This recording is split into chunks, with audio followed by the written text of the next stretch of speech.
start at the beginning. Imagine a boy at the age of 7, living and raised in an Armageddon, whose dream of an American ghetto is heaven. There was no telling, and no one believing that he'd get his visa to fly to the States, but he got more eager to higher the stakes. So we in Detroit, and there I was born in Sinai Grace. Now I'm the face of a Kunta Kinte, strung up, hung up, struck me down, puzzled, perplexed. So I'm like, man, so do I give up becoming a physician, or do I give up becoming this entity in hip-hop?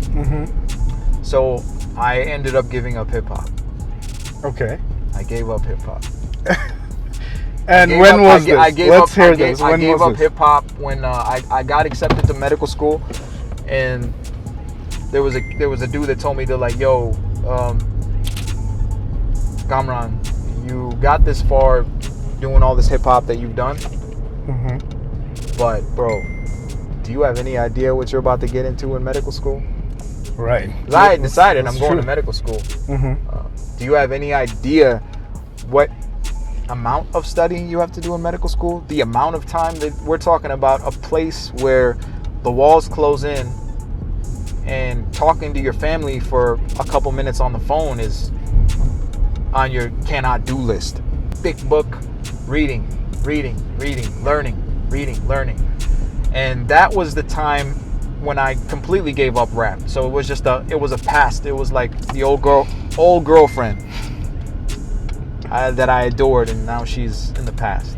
You know, something happened.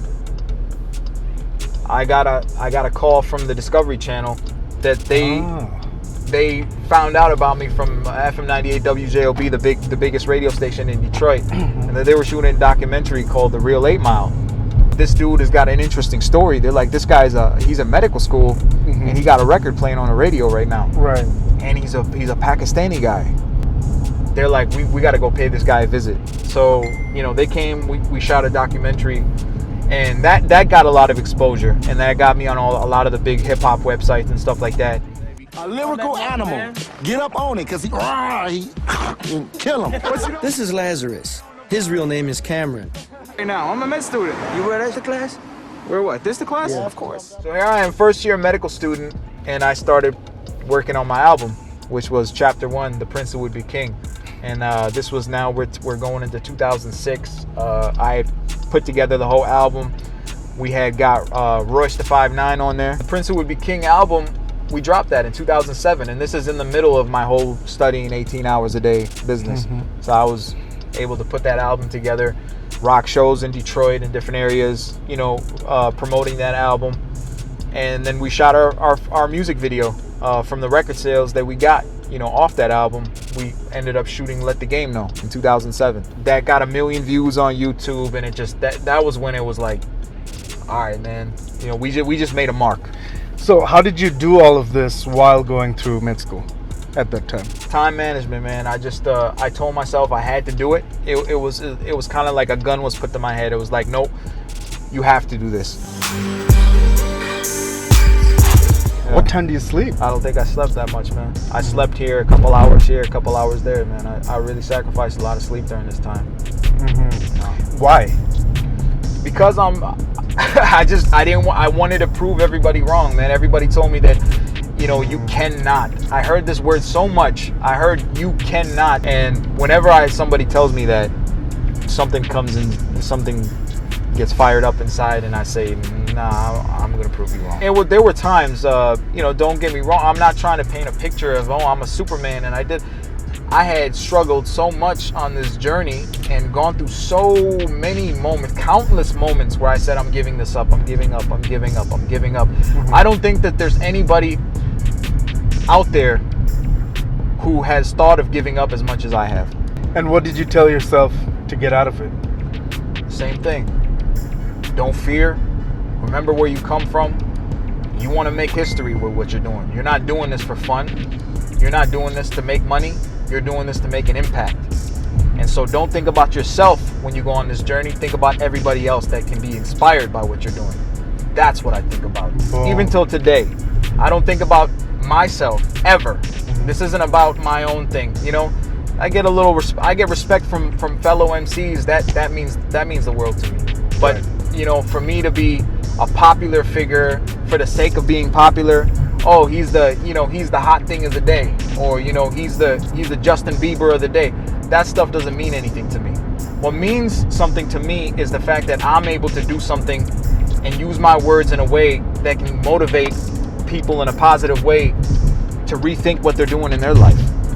That's what I want to try to do. I want to try to, because there's barriers that exist in people's thoughts, and those barriers were broken by my actions. And if my actions could break barriers, then your actions can break barriers too. Because I was always told that it's not possible for me to do A, B, C, and D. First of all, they say you can't be a respected MC and be in my race. Okay. Then they say you can't get into medical school and rap at the same time. Okay. Then they say, every time they say I can do something, I always try to do it. I see. And I leave doing it. That's the passion that I have to do what I have to do, and I feel like that passion exists in everybody. They just hinder themselves because of what others have to say.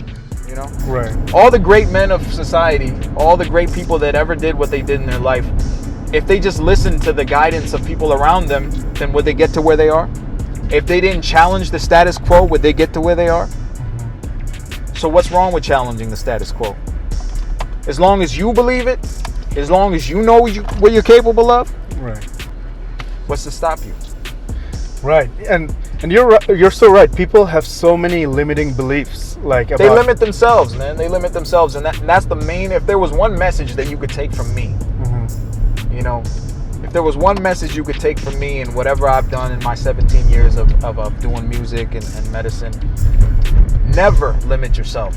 Never let anybody tell you what your limits are or what you can be. Never put yourself in a box, because right now I'm trying to produce my image outside of that box, because every time a record company sat down with me and told me what the box should look like and how I need to fit into that box, I always said, no, I'm going to fit outside of the box, because I don't fit in that box. That box isn't for me. It might be for those guys. It might be for those guys. But don't tell me that I'm those guys and those guys. I'm me. Right. So if I don't fit into the box, then I'm going to make the box fit into me. Right. You get what I'm saying? Yeah, So, definitely. And that's why every time people see me and I promote myself as a Desi, as a Pakistani, as a Muslim, as a doctor, as an educated person, it's always challenging these people that want to keep the status quo, because they're like, no. That's going away from what we're trying to sell. This is going away from, this won't sell, that won't sell, this won't sell. I'm like, well, you know what I know will sell to me? Being me. Right. That's what's going to sell to me, because I look at it like this. If I'm sold, then I know there's other people out there that will be sold.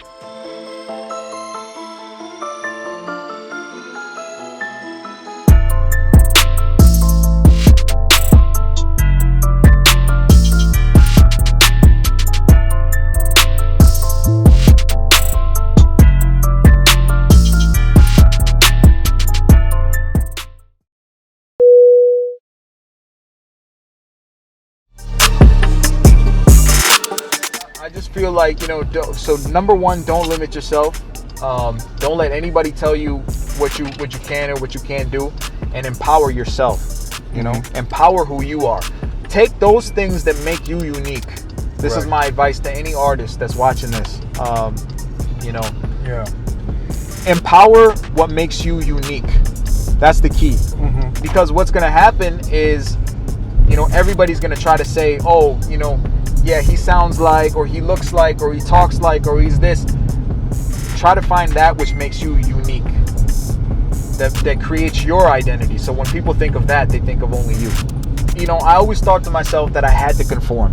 I have to conform in order to be, in order to be accepted. And this is something I got from other people, from record companies and society in general. It always used to be like, yo, Laz, I love what you're doing, the way you're spitting. Make your record like this so it can sell. Do it like this so you can sell. Add this in your video so it will sell.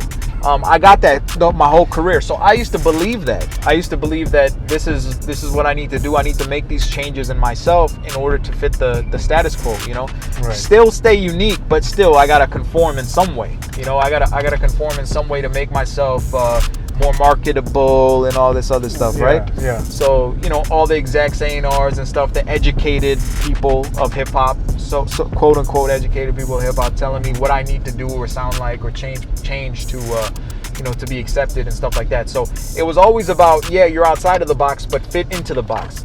So if you're educated, hide it. If you're Pakistani, hide it. If you're this, hide it. Just focus on the music and conforming to the box. And if people find out about those things, that's cool. And so there came a time where I felt when I rapped and I actually did not hide those things and actually empowered those things and talked about those things is what made it exciting for me. Because I was like, oh, hey, you ain't never heard a rapper talk about this story. You ain't never heard a rapper say this or talk about these things. And that's what excited me to rap in the first place, by me expressing my story through hip hop. So I was like, well, this isn't going to work through their engine. This isn't going to work on their platform because they keep saying fit into the box. And I keep thinking outside of the box. Right. I had to empower myself. You mentioned a little bit about the struggles that your dad went through. And tell me a little bit about your dad. My father came to the U.S. in the 70s. He had about $5 in his pocket. So he came from, and having $5 in his pocket in Detroit was still a big step up from where he was coming before. You know, in the village of Sagoda that he's from. So he gets into America with $5. He's a janitor, you know, and just basically sleeping on the street, homeless. Really? Okay. And that was the start.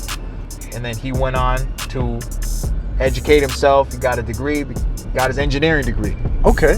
You know, so that ladder that he climbed was the source of the inspiration that I had. Me and my brother, you know, were born and we grew up and we saw that. And we always heard these stories that motivated us because it told us that, you know, you could literally come from absolutely nothing, negative, not even ground zero, negative ground, and you could come from there and you could rise from it. How does your dad feel about your hip hop movement? What does he think about the whole thing?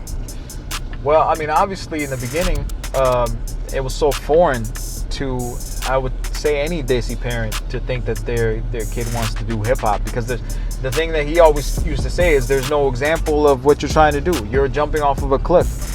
And you need to focus on what's realistic, and you got to focus on studying your ass off so you can become somebody who's guaranteed some kind of finance in this world.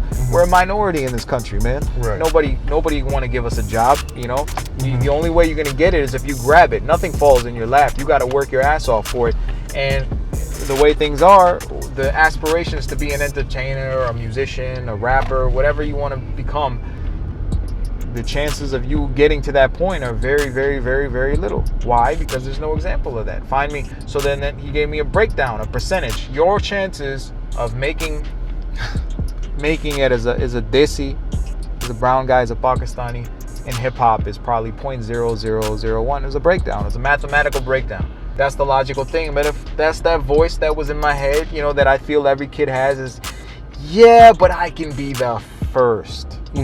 Yeah, but I can be the first. And that voice was always shut down. Be like, nope, this is the percentage.